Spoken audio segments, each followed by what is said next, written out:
নক্ষত্ৰ কৃষ্ণগুৰু সেৱাশ্ৰমত উপস্থিত কেন্দ্ৰীয় মন্ত্ৰী সৰ্বানন্দ সোণোৱাল। বিশ্ব শান্তিৰ বাবে কৃষ্ণগুৰু সেৱাশ্ৰমত অনুষ্ঠিত এক নাম অখণ্ড কীৰ্তনৰ ধৰ্মালোচনী সভাত উপস্থিত হয় মন্ত্ৰী সৰ্বানন্দ সোণোৱাল।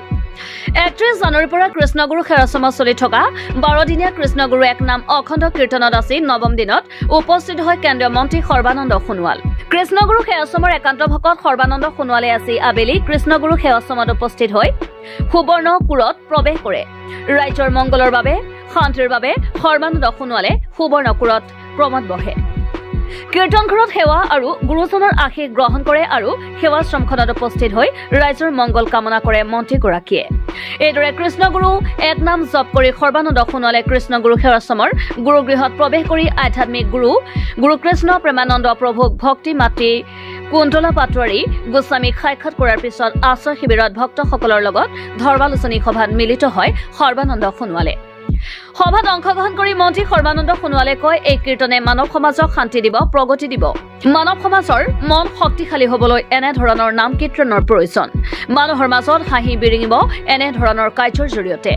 মন্ত্ৰী সৰ্বানন্দ সোণোৱালক সংগ দিয়ে প্ৰাক্তন কেবিনেট মন্ত্ৰী নৱদলে।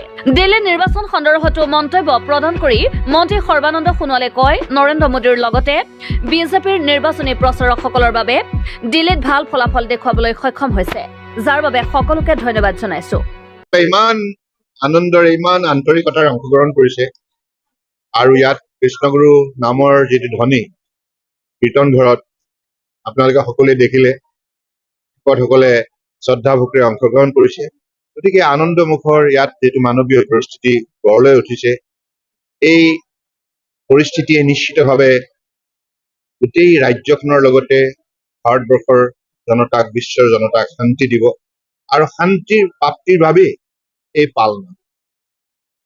আমি সকলোৱে মিলি এখন সমন্বয় সমাজ, এখন সুন্দৰ সমাজ, শান্তিৰ সমাজ, আন্তৰিকতাৰ সমাজ আমি গঢ় দিয়াটোৱে হৈছে আমাৰ পালনামৰ লক্ষ্য। আৰু আমাৰ জীৱনত গুৰুজনাৰ যিখিনি কষ্ট, ত্যাগ, দীৰ্ঘদিনীয়া তেখেতৰ সাধনাত, এই সকলোবিলাক কথা আজি ভকতসকলে তেখেতসকলে স্মৰণ কৰিছে। কাৰণ আপোনালোকে সকলোৱে জানে যে সৰ্থেবাৰী কি আছিল।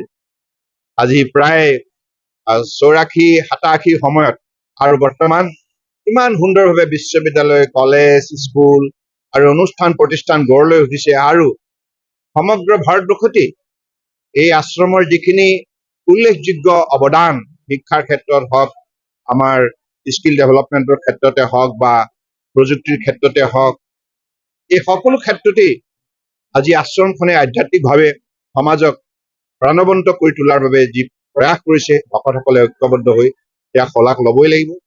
মই ভাবো যে আমি আগন্তুক দিনত মিলা প্ৰীতিৰে শক্তিশালী সমাজ নিৰ্মাণ কৰি দেশৰ হকে, জাতিৰ হকে নিৰন্তৰভাৱে কাম কৰিম। প্ৰধানমন্ত্ৰী নৰেন্দ্ৰ মোদী ডাঙৰীয়াৰ বলিষ্ঠ নেতৃত্বত আজি ভাৰতবৰ্ষত যিমানখিনি সফলতা সম্ভৱ হৈছে, উল্লেখযোগ্য সফলতা, যাৰ ফলত আজি বিশ্বৰ বুকুত ভাৰতবৰ্ষে এটা সুকীয়া স্থান দখল কৰিবলৈ সক্ষম হৈছে। গতিকে মাননীয় প্ৰধানমন্ত্ৰী নৰেন্দ্ৰ মোদী ডাঙৰীয়াৰ নেতৃত্বত আমি আজি এই সফলতা দিল্লীত 27 বছৰ পাছত লাভ কৰিবলৈ সক্ষম হলো। ইয়াৰ কাৰণে মই বিশেষভাৱে ধন্যবাদ জনাইছো, কৃতজ্ঞতা জনাইছো নৰেন্দ্ৰ মোদী ডাঙৰীয়াক, আমাৰ মাননীয় প্ৰধানমন্ত্ৰীৰ লগতে ৰাষ্ট্ৰীয় অধ্যক্ষ JP নাড্ডা ডাঙৰীয়াৰ লগতে সমগ্ৰ ৰাষ্ট্ৰীয় নেতৃস্থানীয় ব্যক্তিসকল আৰু আমাৰ সমগ্ৰ ভাৰতবৰ্ষৰ বিভিন্ন ৰাজ্যৰ আমাৰ যিসকল NDA মুখ্যমন্ত্ৰী, BJP হওক বা অন্যান্য দলৰ সকলোকে মই ধন্যবাদ জনাইছো। আৰু আমাৰ ভাৰতবৰ্ষৰ বিশেষকৈ বিভিন্ন প্ৰান্তৰ পৰা যিসকল কৰ্মকৰ্তা আহি পেলাই দিল্লীত নিৰ্বাচনী প্ৰচাৰত অংশগ্ৰহণ কৰিলে, অসমৰ পৰাও গৈছে, অসম প্ৰদেশত, তেখেতসকলকো ধন্যবাদ। চেঙাৰ পৰা ৰাজ চিকদাৰৰ ৰিপৰ্ট, আছাম লোকেল নিউজ।